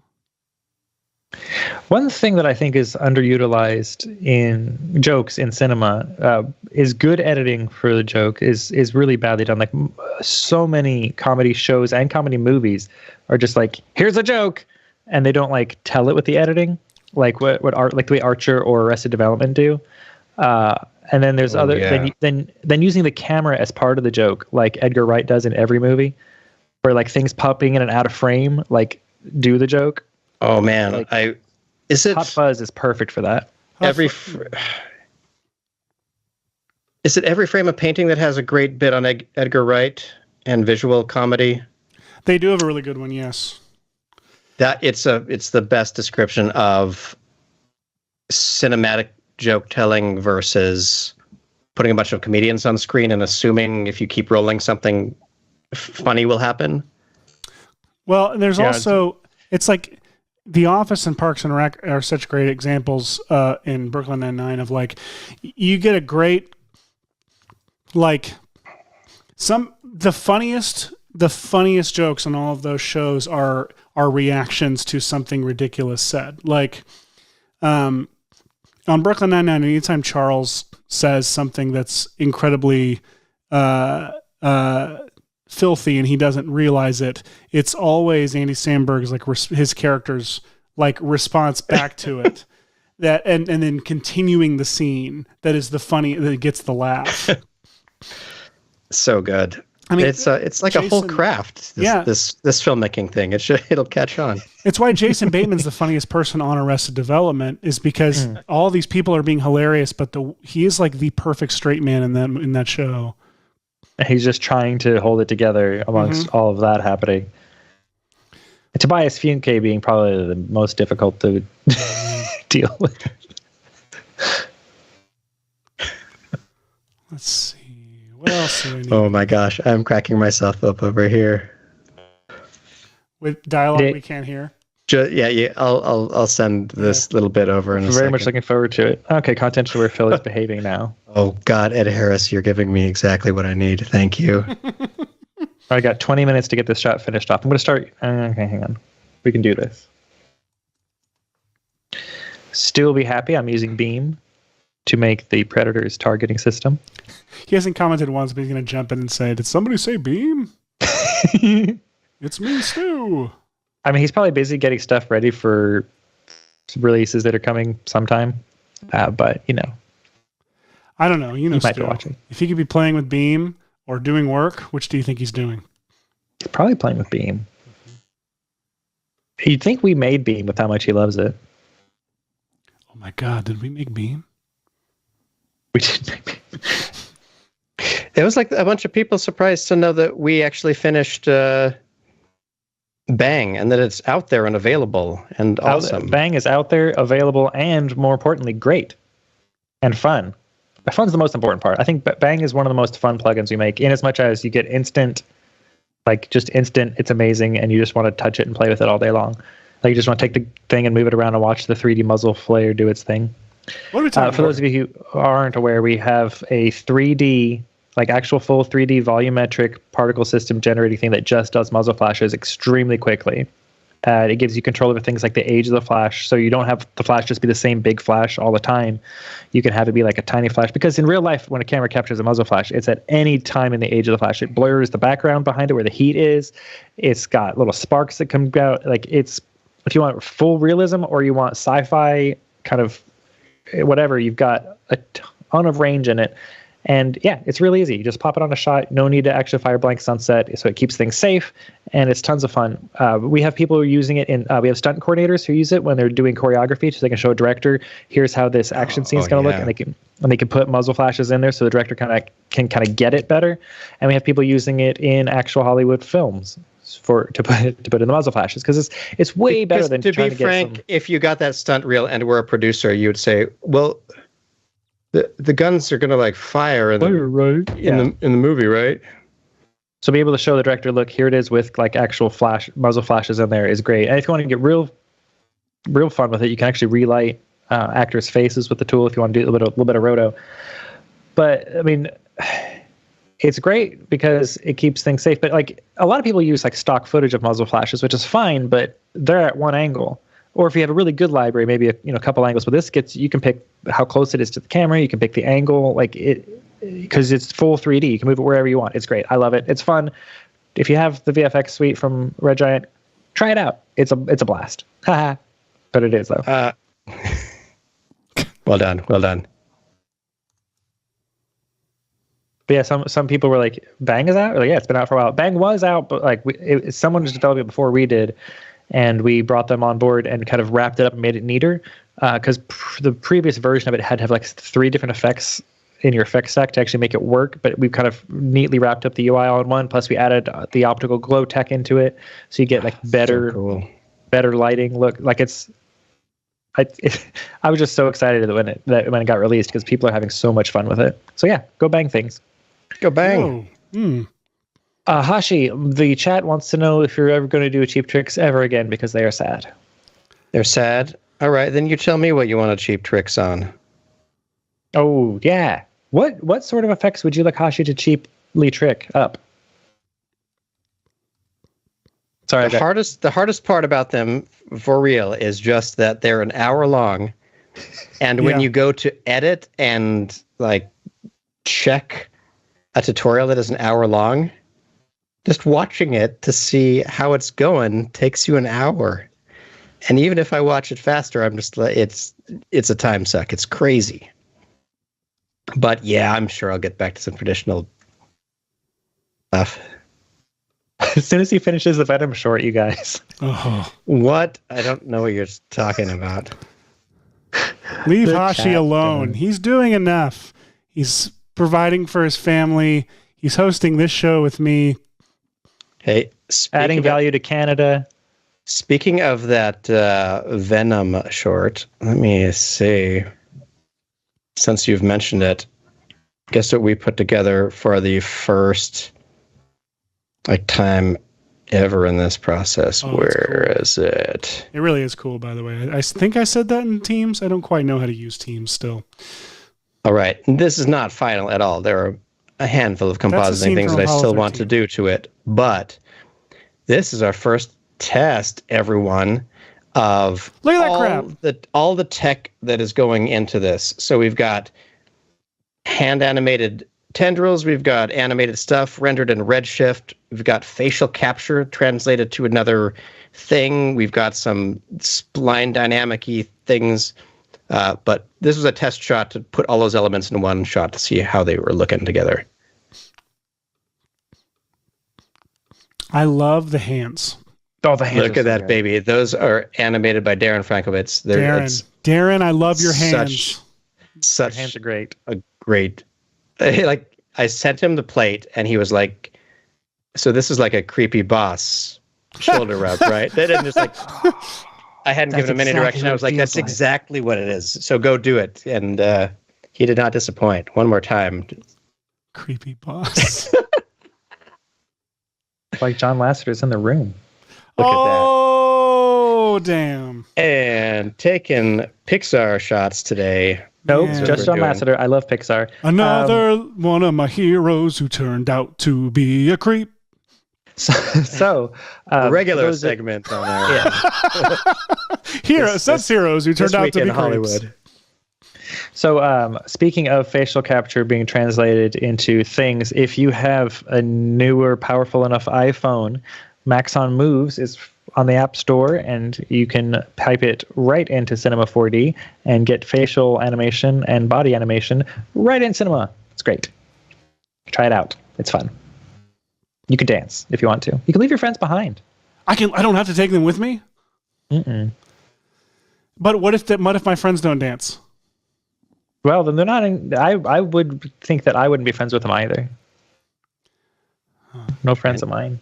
Right now I'm trying to see how much of a swear I should splice out to make this family friendly. We got 13 minutes to finish up our shots. You guys, again, I hope you're all on the edge of your seat, chat folks, because this Predator versus the Invisible Man scene is going to blow your minds. I'm very proud of my work. You should be, son.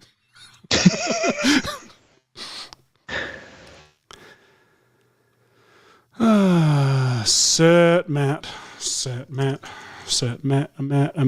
Hey. Let's do Ledge Matte Comp 2. A van.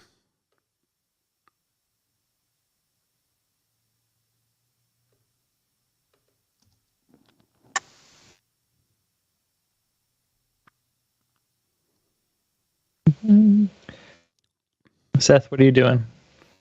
Just filling it with crap. Like every good visual effects artist. Yeah. I got fire. I got some debris that I made with shatter. And hey, worked out fairly Frigby nicely. Chillweather, how old do you think I am? Funky Chillweather? Oh, what's his first name? Frigby. Frigby Chillweather. Your name is so good. Then I had some glass, some falling fire debris. The falling fire debris really adds to the scene. Yeah, it does. It needs some more crap, but like I agree, the burning squeegee would be real fun if it just landed right at the end. But I'm gonna go ahead and super comp this stuff. So I'm gonna make sure that it's beautiful. All my 3D stuff. I'm gonna make sure all my 3D stuff is pre-comped and collapsed. So this is flame debris. And then hit that collapse transformation button. Pre-comp glass shattering. Hit that collapse button so then it still reads the camera, but SuperComp can read it as a 2-dimensional layer. And wise. This all works. I am adding my favorite Premiere effect, which is the old-time radio parametric equalizer. Oh yeah, I can never get that thing to do what I want it to do. I usually end up just drawing a mask.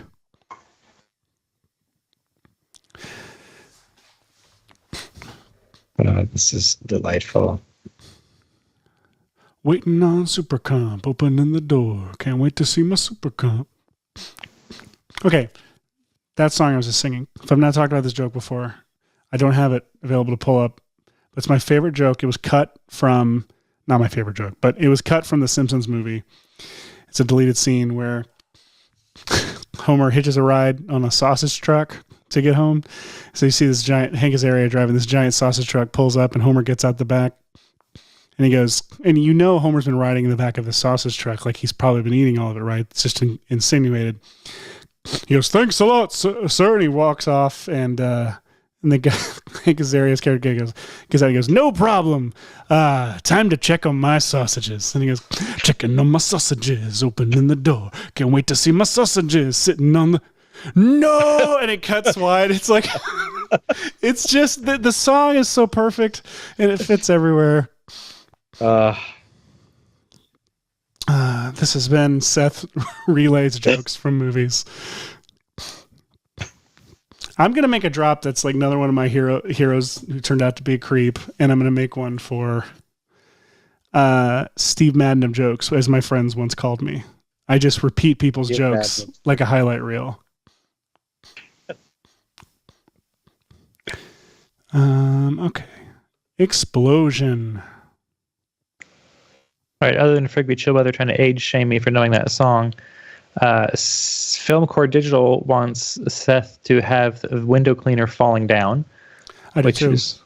That's a long way to fall. I just don't have the model. I need like a Mixamo of like a worker in a white suit.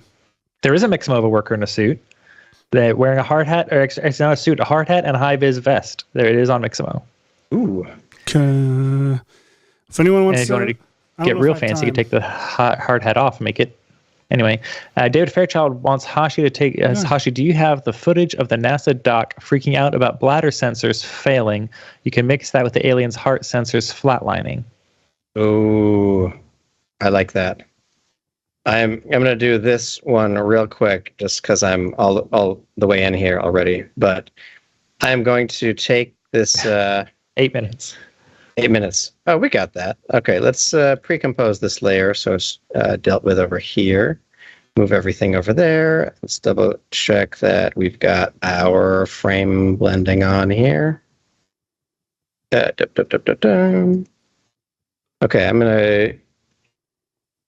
I'm porting over the alien display screen of the things closing in. Love that I just called it the movie Alien and then blanked on the name of the creatures in that movie. You know, the xenomorphs. I just meant I blanked on the word aliens. No.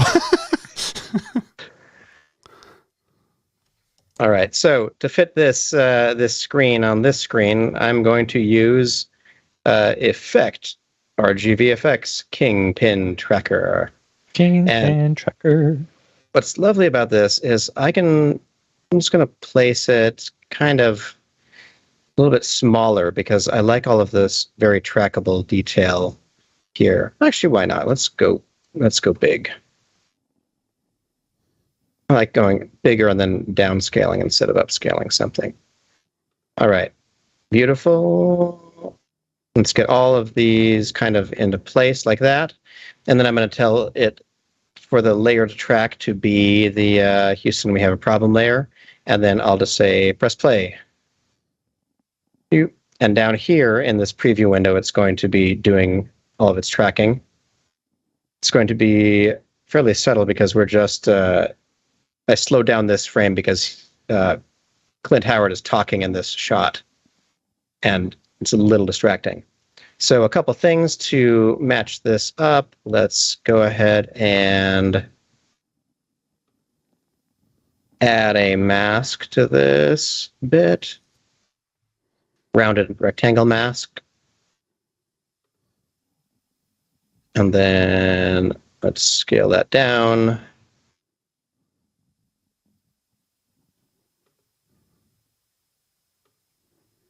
Actually, no. Here's what I'll do. I'll draw a rounded rectangle mask that's kind of small like this. And then I'll scale that up to the full size of the layer. Then I'll have bigger round corners. See that? If I want, I can dive into the layer really quickly to just see that's going. And it should be like here. Beautiful. We have a problem. And now in Kingpin Tracker, I can resize this whole thing. I'm going to uncheck uniform scale so I can change the width of the screen that I'm comping in there to be about, I don't know, 95%, and the height to be about 95%. Then let's feather these edges just a teeny bit. And then let's grab some CC toner. Grab the black from this area the screen is. I'm just going to turn it off for a second. Let's grab that as our black, this as our midtone. And now it'll sort of match the look in there. And if we wanted to, we could also add like a CC light sweep.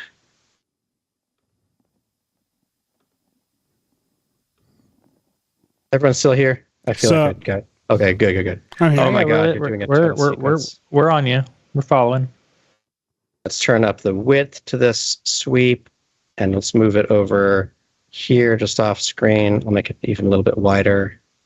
Actually, I could put it up here before the Kingpin Tracker, and then it automatically makes it a much bigger effect without having to do so much rating. Right? Or did I confuse it? Oh, there we go. So you see I'm just adding a bit of a gradient on this thing. Maybe it should be wider, and instead of sharp, it should be smooth. There we go, close enough. All right, let's make that a little movie, and I could do better. It's a stupid gag. So let's render this bit out. Clint Howard looking at a screen. Clint Howard, man. Never didn't love him in a movie. Always understood the assignment, as it were.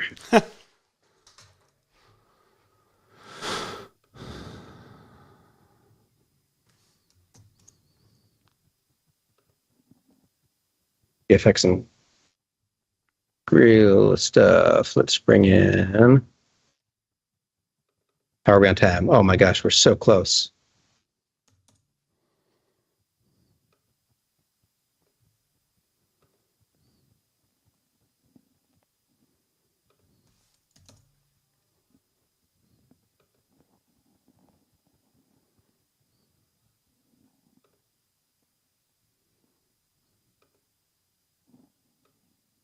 Okay, we'll replace this clip, and I'm going to send this whole thing over to you in a moment, Seth.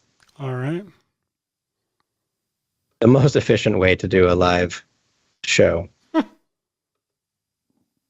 didn't get enough of the Tom Hanks versus that's okay. There's no John McClane in mine. The alien here. So I may, if I have spare time this weekend, make y'all proud.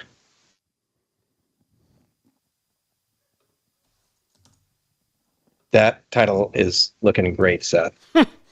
Thanks. I need to just... Let's see. All right, video was exported successfully, and as soon as that is on the old Dropbox, same location as last time.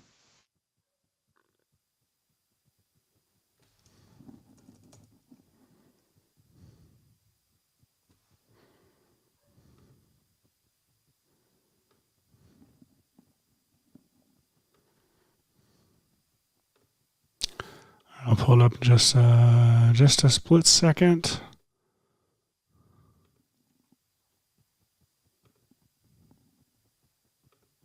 What does he say here?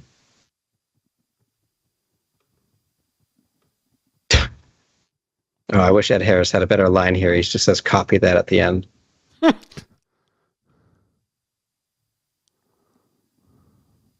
well. All right, that file is uploaded.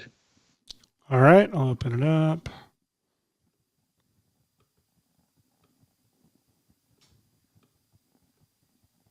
Oh my goodness, I see some impressive stuff happening over there, Michael. Oh yeah, I figured. Oh, time's up. Yeah, hang on, give me just a second. All right, I am ready to go, Seth. If you want to cut over to my screen. All right, hold on one second. I'm just finishing mine up.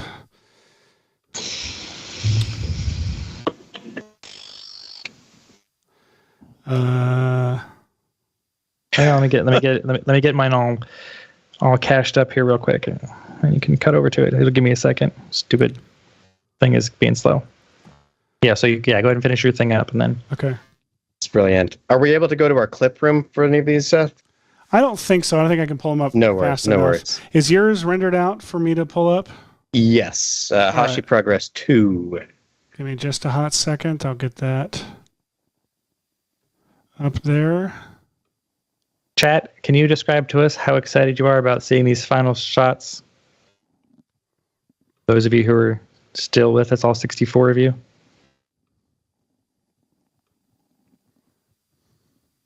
Gonna be great. There we go. Now I just gotta animate them to... In fact, I'm gonna do that real quick. Let's mask out the Shaggy and then also mask out the dog. This is the song that every child sings at home. I mean, I sang it when I was a kid. Position. Nick Smith is so excited. Jesse Rogers is stocked. Or stoked, I assume. I am fully stocked. I am fully stocked. Like a shelf at Publix. I am fully stocked. And if my math is correct, this should work. And right here should bring in these titles. Should go clang. Yep. Clank. Frigby Chillweather says they're dying hard to see these results. Shut up. One really violent reaction to healthy participation. Shut your Out damn jogging mouth. picturist says, I'm so excited. I'm excited. I am I'm fully not excited. saying what Triumph said. Is yours done out exporting, Hashi? Because I see, what's it called? Hashi Progress 2. So it's coming up for me as only 69 megs, and well, I guess that's probably fine, but it's just a QuickTime icon. It's not. Oh, what? Hang on. Maybe if I tell it to download and I open it in here. So just checking. It acts like it's ready. Oh yeah, it's there. That's it. Yippee-ki-yay. Mr. Faldwell. Here we go. I'm gonna let that cache. Michael, are you ready, sir? I am ready. So this is the Predator and the Invisible Man fighting. So, yeah. All right. So we got some establishing shot. There's the Predator, and they're fighting. They're fighting. It's dramatic. Oh, dang. They knocked over the cone. Oh, there we go. That's it.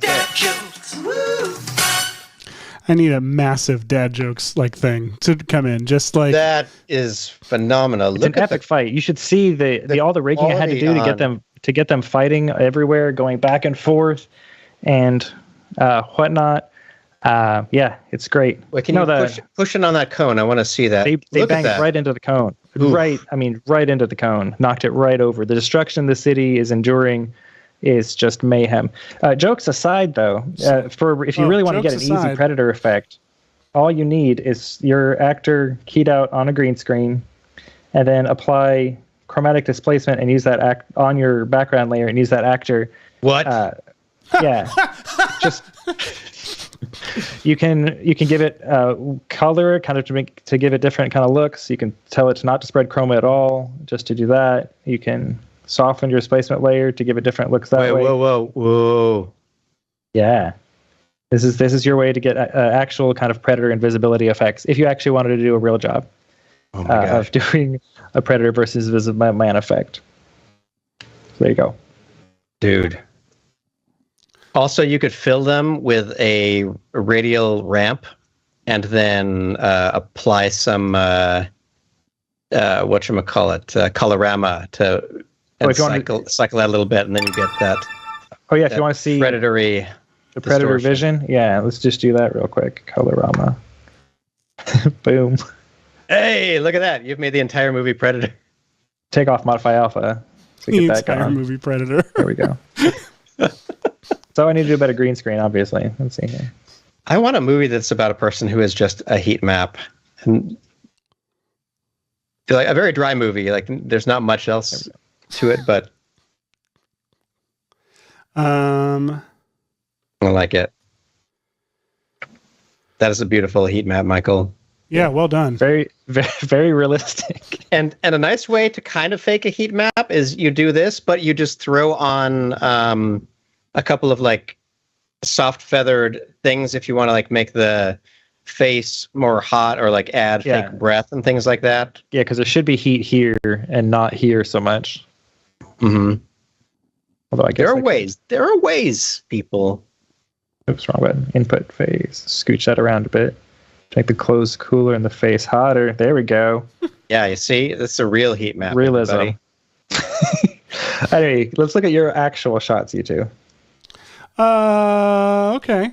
Give me 1 second. I'm almost done setting mine up. And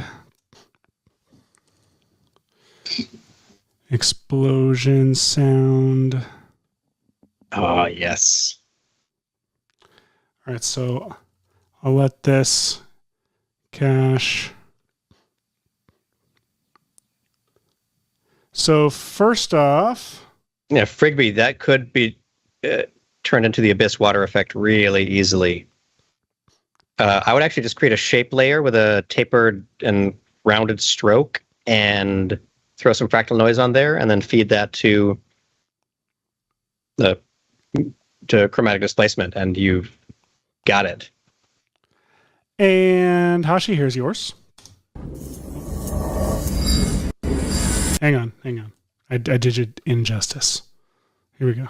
Got to tilde that Swinton.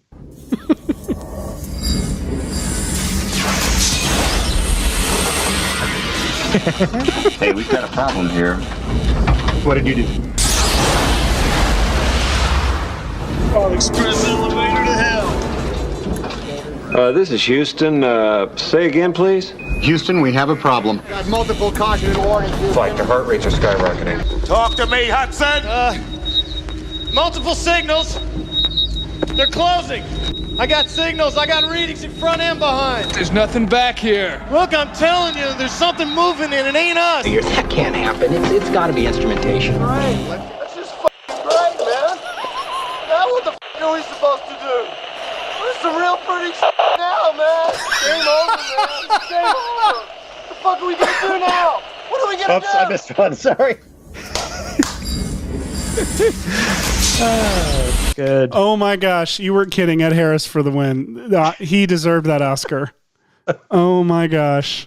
The face squeeze. It is. This is some real pretty shit now, man. Game over. I missed a swear here, everybody. Sorry. What the fuck are we gonna do now? What are we gonna do?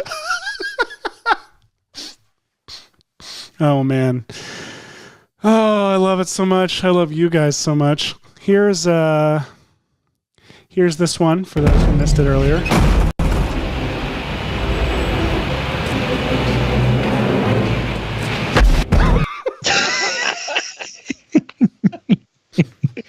That's a full movie. And here's this one.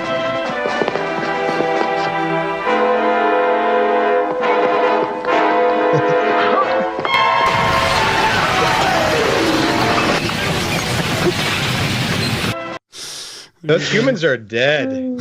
So dead. They died hard. He straight up killed them. They are dead. And then here's this title I'll slap at the end. Yes. Oh man, we did it, guys. We did it. We did it. That was a lovely VFX Royale. You know, I know we're 10 minutes over, but we should discuss some stuff that we might have learned. Hashi, you want to walk us through what we learned today? Sure. Well, it turned out a lot of the success of mine, I think, was just the editing and sound editing at the end of there. Putting Bill Paxton's line over, or is it Hudson's line over that entire bit was lovely.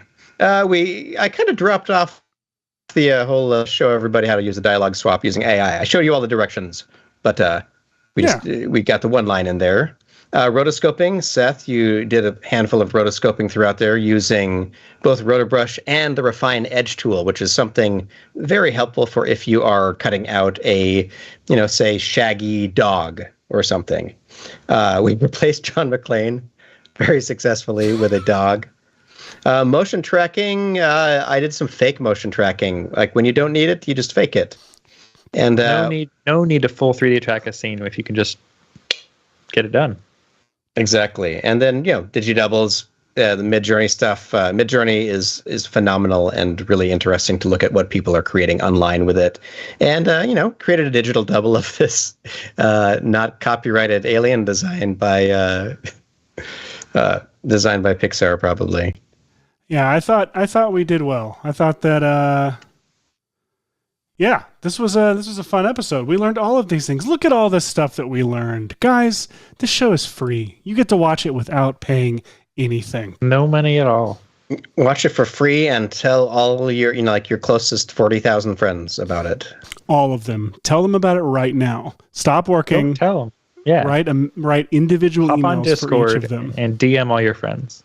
And stay tuned to the Red Giant channel because we usually drop our more completed edits of the fruit of our exciting VFX Royale segments a little bit later. So keep an eye on the channel. Subscribe and turn on notifications is the easiest way to do that.